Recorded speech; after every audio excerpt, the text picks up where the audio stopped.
और आज का टॉपिक है नंबर ऑफ नाउन्स, जिसे हम हिंदी में कहते हैं संज्ञा के वचन। There are two type of numbers in English grammar. English grammar में जो हमारे नंबर्स होते हैं, जिन्हें हम हिंदी में वचन बोलते हैं, दो प्रकार के होते हैं। पहला कौन सा है?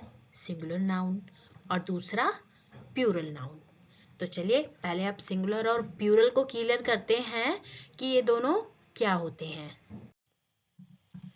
सिंगुलर नंबर, सिंगुलर नंबर को हम हिंदी में एक वचन कहते हैं। अब डेफिनेशन से समझते हैं कि सिंगुलर नंबर होते क्या हैं।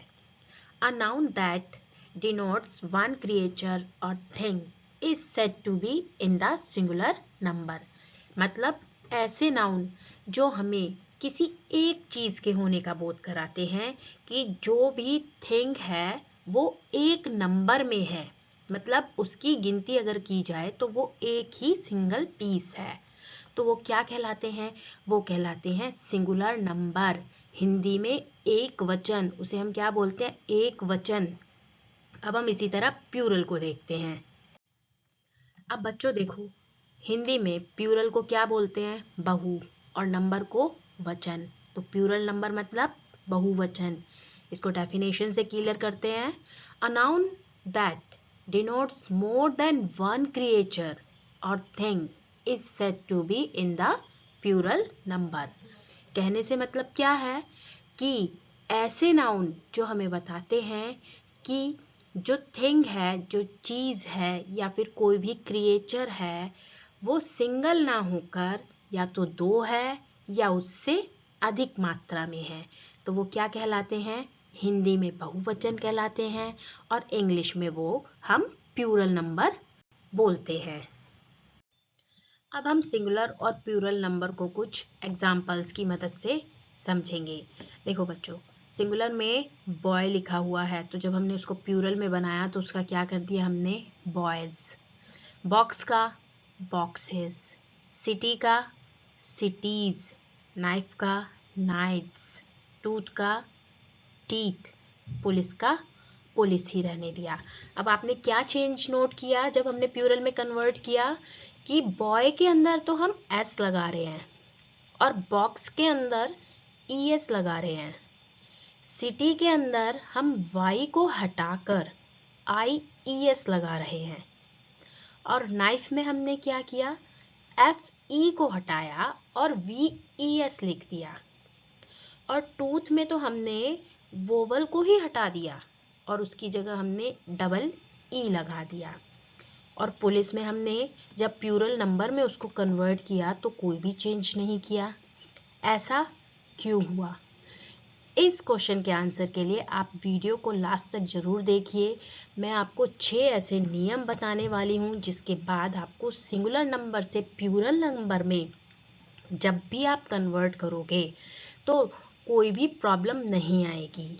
तो यहाँ पर आपको मैं ये बताऊंगी कि अगर एस, किसी नाउन में एस लग रहा है तो वो क्यों लग रहा है, ईएस क्यों लग रहा है, आईईएस का कारण क्या है, वीईएस क्यों लगा या फिर कहाँ पर लगना है, और जो हमारा गिवन वर्ड है उसमें कहाँ पर वॉवल चेंज करना है, और कौन से वर्ड ऐसे हैं जो एज इट इज रहेंगे। तो चलिए आगे डिटेल में पढ़ते हैं। नंबर ऑफ नाउन्स में रूल नंबर 1 हमारा कहता है जिन शब्दों के अंत में S, S H, C H या एक्स आ रहे हैं वहां पर हमें क्या जोड़ना है? ईएस जोड़ना है। एग्जाम्पल से समझते हैं, जैसे कि बस, डिश, बेंच और बॉक्स। इन जो शब्दों में आप क्या चीज नोट कर रहे हो कि बस में लास्ट में एस है, डिश में एस एच आ रहा है, बेंच में सी एच लिखा हुआ है, और बॉक्स में जो ये बॉक्स वर्ड लिखा हुआ है इसमें लास्ट में एक्स आ रहा है। तो जब हम इसका प्लूरल बनाएंगे तो हम क्या कर देंगे? बस का बसेस, डिश का डिशेस, बेंच का बेंचेस और बॉक्स का बॉक्सेस। ऐसा केवल उन्हीं शब्दों के साथ करना है जिनमें S, S H, C H या एक्स लास्ट में लिखा हुआ है। वहां केवल ईएस को ही लगाना है। एक चीज बच्चों ध्यान दो कि जब CH का प्रोनाउंसिएशन यानी कि जिसे हम उच्चारण बोलते हैं, प्रोनाउंसिएशन मीन्स उच्चारण, क होता है तब मात्र S जुड़ता है। हमारे जो गिवन वर्ड होता है उसके अंदर अगर CH को हम क प्रोनाउंस करते हैं तो मात्र उसमें S जुड़ेगा। अब इसे एग्जाम्पल से समझते हैं। जैसे स्टमक, यहाँ पर हम स्टमच नहीं बोलेंगे, स्टमक। ये CH का प्रोनाउंसिएशन क्या हो रहा है, क। मोनार्क, इसे मोनार्च नहीं बोलेंगे, क्या बोलेंगे, मोनार्क। तो यहाँ CH का प्रोनाउंसिएशन क्या हो रहा है, क। तो जब CH का प्रोनाउंसिएशन क होता है तो जब हम उसकी प्लूरल फॉर्म बनाएंगे तो उसमें मात्र S जोड़ेंगे। जैसे स्टमक्स, मोनार्क्स, इसमें S जोड़ेंगे और प्लूरल बनाएंगे। ये चीज आप हमेशा ध्यान रखना कि CH में S या ES का कैसे पता चलाना है, उसकी प्रोनाउंसिएशन से। क्लियर। अब हम रूल नंबर 2 को देखते हैं। रूल नंबर 2 हमारा कहता है जिन शब्दों के अंत में ओ रहता है, अगर ओ से पहले कोई वोवल रहे तब हमें एस लगाना है। एग्जाम्पल्स को देखते हैं। पहला एग्जाम्पल है रेडियो और दूसरा बैम्बो। अब बच्चों देखो, रेडियो के लास्ट में ओ लिखा हुआ है, ओ से ठीक पहले क्या लिखा हुआ है, आपका वोवल आई।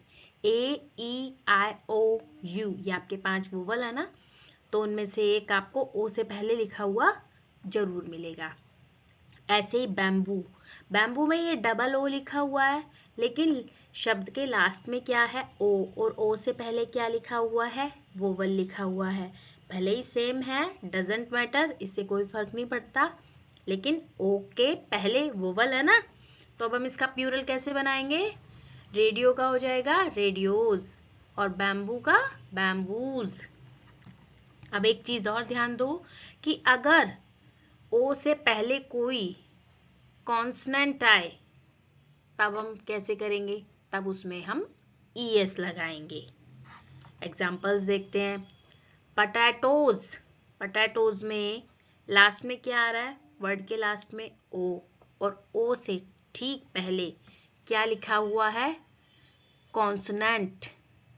ठीक ऐसे ही मैंगो, मैंगो लास्ट में ओ लिखा हुआ है और ओ से ठीक पहले आपको क्या दिया हुआ है, कॉन्सोनेंट।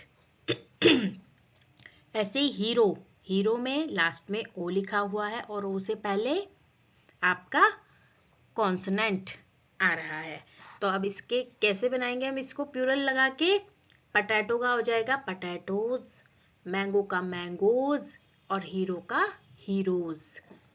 ये केवल कुछ जो हमारे इंग्लिश में वर्ड्स होते हैं, ये नियम उन पर अप्लाई नहीं होता है, मोस्टली ये अप्लाई होता है, लेकिन कुछ शब्द ऐसे भी होते हैं जिन पर ये अप्लाई नहीं होता।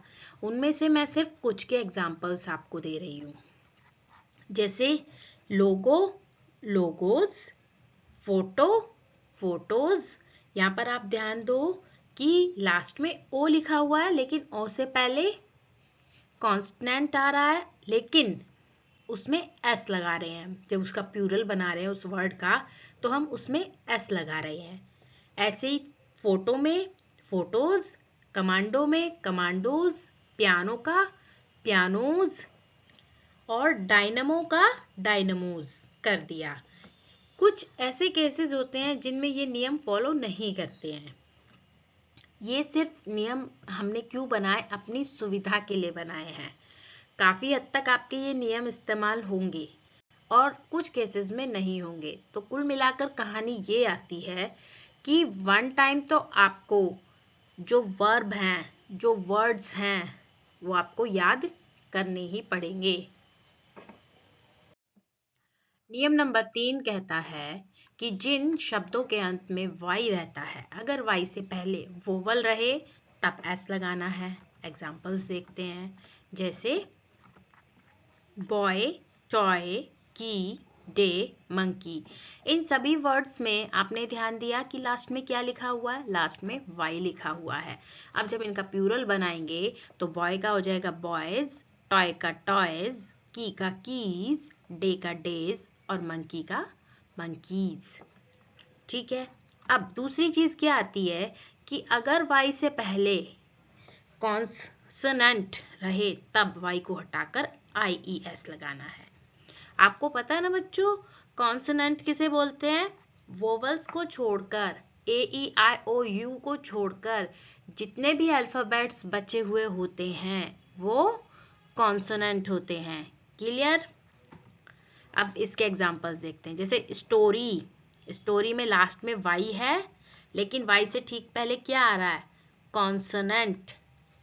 कंट्री में भी वाई से पहले क्या लिखा हुआ है? वोवल या कॉन्सोनेंट? कॉन्सोनेंट। बेबी में भी सेम चीज है और सिटी में भी। अब जब हम इसको प्लूरल फॉर्म में लिखेंगे तो हम क्या बना देंगे? हम वाई हटाकर IES लगाएंगे। किस केस में?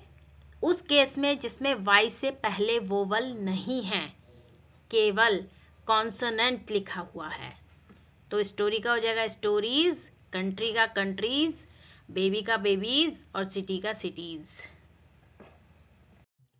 नियम नंबर 4 कहता है कि जिन वाक्य शब्दों के अंत में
नियम नंबर 5 कहता है कि कुछ शब्दों की स्पेलिंग को बदलकर प्लूरल बनाया जाता है। जैसे मैन, वोमेन, टूथ, फुट, गोस, माउस, लाउस, ऑक्स, चाइल्ड और पर्सन। अब इनको प्लूरल देखते हैं कि कैसे इनकी स्पेलिंग बदलकर हमने प्लूरल बनाया। मैन का क्या हो गया? मैन। वोमेन का वो मैन। टूथ का टीथ। फुट का फिट। गूस का गीस। बच्चों यहाँ पर एक चीज ध्यान दो, मैंने डबल ओ और डबल ई को रेड कलर से हाईलाइट किया हुआ है। क्यों किया हुआ है? वो इसलिए किया हुआ है कि आप ये ना समझ लो कि जिस वर्ड में डबल ओ आएगा उसको जब हम प्लूरल बनाएंगे तो वो डबल ई हो जाएगा। नहीं, ये कोई नियम नहीं है।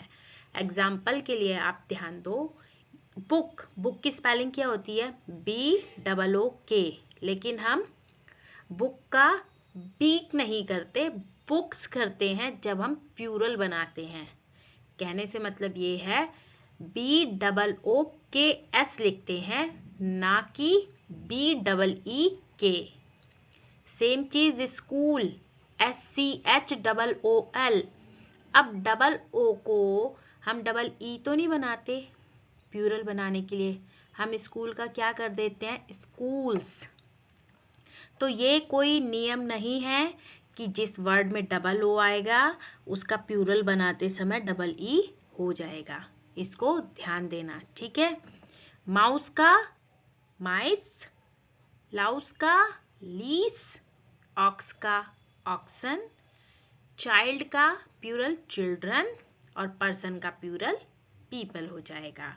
तो ये आपको थोड़ा बहुत बुक्स खोलकर भी देखने पड़ेंगे और बाकी आप प्रैक्टिस करोगे तो ये जैसे जैसे आप वर्ड्स बनाते हो, सेंटेंस बनाते हो, तो ये चीजें खुद भी क्लियर होती चली जाती हैं। छठा नियम हमारा कहता है कि कुछ शब्दों के सिंगुलर और प्लूरल एक ही होते हैं। जैसे sheep, deer, swine, police, series, aircraft, spacecraft. इनके सिंगुलर और प्लूरल सेम होते हैं, कोई चेंज नहीं होता। ऐसे ही पेयर, डॉजन, 100 और 1000 ये अगर न्यूमेरिकल के बाद इस्तेमाल हो रहे हैं, यानी कि जैसे आपने न्यूमेरिकल में यानी अंकों में लिख दिया 1000 या फिर 12 डोजन, तो ये क्या है, इनका कोई प्लूरल नहीं होता, ये एक ही होते हैं। चाहे 1 डोजन हो चाहे 12, डोजन तो डोजन ही है, दर्जन तो दर्जन है। क्लियर? तो एक चीज और ध्यान दो बच्चों, जो हमारी काउंटेबल नाउन होती हैं उनके प्लूरल होते हैं और अनकाउंटेबल के प्लूरल नहीं होते हैं। एक चीज बच्चों ध्यान दो कि मैटीरियल नाउन और एब्स्ट्रैक्ट नाउन इनके भी प्लूरल नहीं होते हैं।